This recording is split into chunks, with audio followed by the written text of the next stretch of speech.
या अस्सलाम वालेकुम। तो मेरे सब प्यारे दोस्तों, मेज़बान तुहाडा अरशद शाह एक ऐसा प्रोग्राम लैके हाज़र होया है कि जिन्हों अजकल सारी दुनिया जानना चाहती है कि मैनू क्यों कढ़िया। तो असी इनू उर्दू में भी कहते हैं कि मुझे क्यों निकाला गया। लो जी नाजरीन, मैं अपने उन्होंने मेहमानों को बुलांदा पिया वा जिन्हों का साढ़े ते सवाल है कि सानू क्यों कढ़िया गया। तो वो साढ़े को साढ़े चैनल पर आके सवाल करते पे ने 20 करोड़ आवाम उन्होंने जवाब नहीं दे सकी। और साढ़े को आके सवाल करते पे ने कि सानू क्यों कढ़िया गया। लो जी असी हुण उन्हां नाल गपशप करते हैं तो नाल तुहानूं सारिआं नूं पता लग जाएगा कि उन्होंने क्यों कढ़िया गया। लो जी मैं अपने पहले मेहमान का तारफ करांदा वा जिन्होंने वापडा विचों धक्के मार के कढ़िया गया। उन्होंने नाम है मोहम्मद सदीक। तो दूसरे मेरे मेहमान है जिन्हों का नाम है अनिल कपूर। इन्हों कारपोरेशन चो कढ़िया गया, धक्के मार के कढ़िया गया, हालांकि बड़े अच्छे वर्कर ने है। लो जी मैं अपने पहले मेहमान ना तुहानूं मैं गलबात सुनाना वा कि जिन्हों नाम है मोहम्मद सदीक। इन्होंने पूछते हैं कि तुहानूं क्यों कढ़िया गया। ये गल तो तेन मैं पूछना मैनू क्यों कढ़िया गया। आ मेरी लैंडमैन दे विच मेरी लैंड विच 4 कोठियां वड्डियां लोकां दियां। अच्छा जे 2 घंटे बत्ती उन्होंने देती अच्छा। विच मेरा की कसूर है भाई। गरीबां नूं बत्ती नाले तैनूं पता सी चौरी आ। अच्छा। चौरी सदीक मेरा नाम है। आ 10 मीटर तार का कोई खर्चा हैगा नहीं। ਇਹ ਤਾਂ ਗੱਲ ਹੋ ਗਈ ਹੈ। ਪਰ ਦੱਸੋ ਮੈਨੂੰ ਕਿਉਂ ਕੱਢਿਆ ਗਿਆ। पहले मैनूं तां दस मैनू क्यों कढ़िया। ਆ ਮੈਨੂੰ ਕੱਢਿਆ ਬਹੁਤ ਕੰਮ ਮੈਂ ਕਰਨਾ ਤੂੰ ਕਰਨਾ। ਉਹ ਤੁਸੀਂ ਬੱਤੀ ਦੋਵਾਂ ਦੋ ਤੁਹਾਨੂੰ ਗਾਲਾਂ ਪੈਂਦੀਆਂ। ਉਹ ਸਾਹੀ ਸਵਾਈਆਂ ਕਰਕੇ ਥੱਕ ਜਾਂਦੇ ਆ। ਆ ਲੱਕ ਦੂਰੇ ਹੋ ਜਾਂਦੇ ਸਾਡੇ। ਉਹ ਬਈ ਖੋ ਖੋ ਕਰਦੇ ਰਹਿਣਾ। ਆ ਭਾਟਾ ਮਿੱਟੀ ਜਾਂਦਾ ਬਈ- ਇੰਨੇ ਮਸ਼ੀਨਾਂ ਆ ਰਹੀਆਂ। और गल ये आ भी 20 मीटर तार का भी कोई मुल हैगा। नहीं कोई मोल नहीं हैगा। पाकिस्तान दे विच कोई 100 मीटर का भी मुल हैगा नहीं हैगा। ते जे मैं पूरा रूला बेचदा ते इहदे च मेरा की कसूर है। तेरा कोई कसूर नहीं, फिर भी तेनू कढ़िया गया। क्यों कढ़िया? ਇਹ ਤੈਨੂੰ ਮੈਂ ਪੁੱਛਿਆ ਮੈਨੂੰ ਕਿਉਂ ਕੱਢਿਆ ਗਿਆ। ਮੈਂ ਕਹਿਣਾ ਚਾਹੁੰਦਾ ਆ ਨਵੀਂ ਮਸ਼ੀਨ ਆਈ ਹੈ ਨਾ ਸਫਾਈ ਕਰਨ ਵਾਲੀ। ਅੱਛਾ। ਮੈਂ ਕਿਹਾ ਮਸ਼ੀਨਾਂ ਲਾਪੀਆਂ ਸਾਨੂੰ ਕਿਹਨੇ ਰੱਖਣਾ। ਤੁਹਾਡੇ ਲੱਖ ਦੀ ਬਚਤ ਕੀਤੀ ਆ। 40 ਲੱਖ ਦੀ ਬਚਤ ਕੀਤੀ ਆ। ਹਾਂ ਮਸੀਤਾਂ ਓਏ ਜਿਹੜੀਆਂ ਉਹ ਪੂਰਾ ਚੁੱਕ ਸਕਦੇ ਆ ਜਿਸ ਤਰ੍ਹਾਂ ਚੁੱਕਣੇ ਆ। ਕੱਡਾ ਲੰਬਾ ਝਾੜੂ ਸੀ ਮੇਰਾ ਕਾਸਾ ਛੋਟਾ ਹੋ ਗਿਆ। ਆ ਜਾਲਾ ਚੱਲ ਮੇਰੀ ਗੱਲ ਸੁਣ ਭਾਈ। ਹਾਂ। ਗੱਲ ਇਹ ਆ ਬਈ ਕੀ ਗੱਲ ਤੈਨੂੰ ਹੈ? ਪਤਾ ਚੌਧਰੀ ਬੰਦੇ ਆ। ਚੌਧਰੀ ਬੰਦੇ। ਡੇਰੇਦਾਰੀ ਨਹੀਂ ਗਵਾ ਸਕਦੇ। ठीक है ਡੇਰੇ ਦੇ ਮਹਿਮਾਨ ਆਉਂਦੇ ਆ। आंदे आ। ਅਸੀਂ ਕਿਤੋਂ ਕੱਢਣਾ ਖਰਚਾ। हाय हाय आ भी सही कहंदा पिया हुण ਉਹ तू। ਸਾਡੇ ਬੱਚੇ ਰੋਂਦੇ ਪਏ ਆ। ਅਸੀਂ ਕੰਮ ਤੇ ਜਾਂਦੇ ਆ ਸਵੇਰ ਸਵੇਰ ਸਾਨੂੰ 5 ਵਜੇ ਬੁਲਾ ਲੈਂਦੇ ਹਾਜ਼ਰੀ ਤੇ। ਹਾਂ। ਅਸੀਂ 5 ਵਜੇ ਜਾਂਦੇ ਆ ਬੈਠੇ ਰਹਿੰਦੇ ਉੱਥੇ ਜਾ ਕੇ ਮਸ਼ੀਨ ਜਿੱਤੀ ਮੰਗੂ। ਓਏ ਆਂਦੇ ਅਫਸਰ ਆਂਦੇ ਹਾਜ਼ਰੀ ਲੱਗ ਚਲੇ ਜਾਂਦੇ ਆ। ਸ਼ੁਕਰ ਫਿਰ ਕਰ। ਸਾਨੂੰ ਕਿਤੇ ਰੋਡ ਤੇ ਚਲ ਜਾਓ। ਆ ਸ਼ੁਕਰ ਕਰ ਤੁਹਾਡੇ ਬੁੱਢੇ ਬਾਰੇ ਹਾਜ਼ਰੀ ਲੱਗਦੀ ਆ। ਹਾਂ। लो ਦੀ ਹਾਜ਼ਰੀ ਲੱਗਣ ਦੀ। लो जी नाजरीन इत्थे काम वध गया।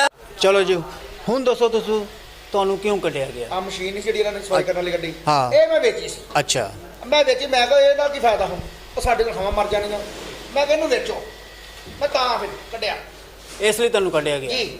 लो जी चौधरी साहब ਹਾਂਜੀ हुण तुसी दसो तुहानू क्यों कढ़िया गया। ਬਈ ਤਾਰ ਵੇਚਣ ਵਾਲੀ ਗੱਲ ਜਿਹੜੀ ਆ ਇਹ ਝੂਠੀ ਆ। ਬਈ 3 ਰੂਲੇ ਵੇਚੇ ਇੱਕ ਫੜਿਆ ਗਿਆ ਤੇ ਕਿਹੜੀ ਗੱਲ ਆ? ਨਾਲੇ ਤੁਹਾਨੂੰ ਪਤਾ ਬਈ ਉੱਤੋਂ ਪਾਕਿਸਤਾਨ ਜਿਹੜੀ ਉੱਤੋਂ ਵਾਲੀ ਕਮਾਈ ਹੈ ਨਾ ਇਹ ਚੱਲਣੀ ਚਾਹੀਦੀ ਆ।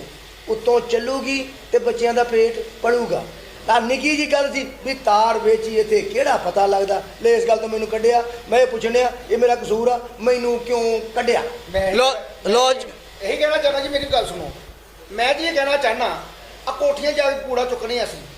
ਉਹ ਸਾਨੂੰ 20 ਰੁਪਏ ਦਿੰਦੇ ਨੇ। अच्छा ਠੀਕ ਹੈ ਨਾ ਉਹ ਚ ਬੱਚੇ ਦਾ ਪੇਟ ਪਲ ਜਾਂਦਾ। ਤੇ ਕਿਉਂ ਲੈਂਦਾ ਵੀ ਤੂੰ ਕਿਉਂ? ਤੈਨੂੰ ਗਵਰਨਮੈਂਟ ਤਨਖਾਹ ਨਹੀਂ ਦਿੰਦੀ। ਆਏ ਤੇ ਗਵਰਨਮੈਂਟ ਹਿੱਸਾ ਨਹੀਂ ਲੈਂਦੀ।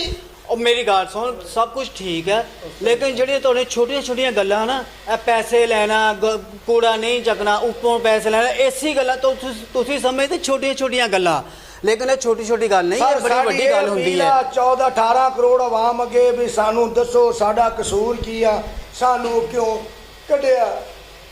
ਮੈਂ ਵੀ ਇਹੀ ਆਵਾਮ ਅੱਗੇ ਗੱਲ ਕਰਨਾ ਚਾਹੁੰਦਾ। ਦੇਖੋ ਜੀ ਅਸੀਂ ਸਫਾਈਆਂ ਕਰਨੇ ਰੋਡਾਂ ਤੇ ਆ ਜਾਂਦੇ ਨੇ ਲੱਕ ਸਾਡਾ ਦੂਰਾ ਹੋ ਜਾਂਦਾ। ਆ ਕੱਟਾ ਮਿੱਟੀ ਸਾਡੇ ਮੂੰਹ 'ਚ ਪੈਂਦਾ। ਆ ਬੰਦਾ ਕੋਲੋਂ ਲੰਘਦਾ ਹੋਇਆ ਇਹਨੂੰ ਮੂੰਹ 'ਤੇ ਹੱਥ ਰੱਖ ਦਿੰਦਾ। ਉਹਨੂੰ ਬੋ ਆਉਂਦੀ ਸਾਨੂੰ ਬੋ ਨਹੀਂ ਆਉਂਦੀ।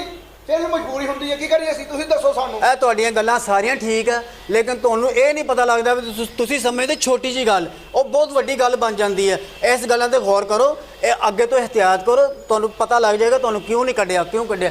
ਅੱਛਾ ਚੌਧਰੀ ਸਾਹਿਬ ਗੱਲ ਇਹ ਹੈਗੀ ਹਾਂਜੀ। ਜਿਹੜਾ ਤੁਸੀਂ ਕਹਿ ਰਹੇ ਸੀ ਨਾ ਕਿ ਮੈਂ ਤਾਰ ਵੇਚੀ ਹੈ ਛੋਟਾ ਜਿਹਾ ਕੰਮ ਆ ਇਹ ਛੋਟਾ ਕੰਮ ਨਹੀਂ ਹੈਗਾ। ਇਹ ਗਵਰਨਮੈਂਟ ਦੀ ਨਜ਼ਰ 'ਚ ਬੜਾ ਵੱਡਾ ਕੰਮ ਹੁੰਦਾ। ਆ ਸਾਡੇ ਪਾਕਿਸਤਾਨ ਨੂੰ 18 ਕਰੋੜ ਆਬਾਦੀ ਖਾਣ ਰਹੀ ਆ ਮਹਿਕਮੇ ਖਾਣ ਰਹੇ ਜੇ ਮੈਂ ਕੁਛਾ ਵੇਚ ਕੇ ਕੁਛ ਖਾ ਲਿਆ ਤੇ ਮੇਰਾ ਕੀ ਆ। ਇਹ ਮੈਨੂੰ ਕਿਉਂ ਕੱਢਿਆ। ਦੇਖੋ ਜੀ ਮੈਂ ਕੁਝ ਨਹੀਂ ਨਾ ਵੇਚਿਆ। ਆ ਰੇੜੀਆਂ ਆਈਆਂ ਸੀ ਉਹ ਟੁੱਟ ਗਈ ਸੀ। ਆ ਰੇੜੀ ਮੈਂ ਵੇਚ ਛੱਡੀ ਨਾਲੋਂ ਵੀ ਉਹਨਾਂ ਜੀ। ਓਏ ਉਹ ਦਿਨ ਮੈਂ ਤਾਂ ਆਪਣੀ ਖੋਤਰੜੀ ਲੈ ਲਈ ਮੈਂ ਤੇ ਫੇਰ ਵੀ ਉਹਨਾਂ ਮੈਨੂੰ ਕੱਢਿਆ। ਤੇ ਲੋ ਜੀ ਨਾਜ਼ਰੀਨ, ਤੁਹਾਡੇ ਕੋਲ ਵੀ ਸਵਾਲ ਅਸੀਂ ਕਰਦੇ ਪਏ ਹਾਂ। ਸਾਰੀਆਂ ਗੱਲਾਂ ਤੋਂ ਬਾਅਦ ਸਾਨੂੰ ਤੁਸੀਂ ਦੱਸੋ ਕਿ ਇਹਨਾਂ ਦੋਨਾਂ ਨੂੰ ਕਿਉਂ ਕੱਢਿਆ। ਉਹ ਚੋਰੀ ਜਦ ਫੜੀ ਗਈ ਤੇ ਰੋਲਾ ਕਾਦਾ ਪਾਇਆ ਜੇ। ਉਹ ਚੋਰੀ ਜਦ ਫੜੀ ਗਈ ਤੇ ਰੋਲਾ ਕਾਦਾ ਪਾਇਆ ਜੇ। ਉਹ ਚੋਰੀ ਜਦ ਫੜੀ ਗਈ ਤੇ ਰੋਲਾ ਕਾਦਾ ਪਾਇਆ ਜੇ।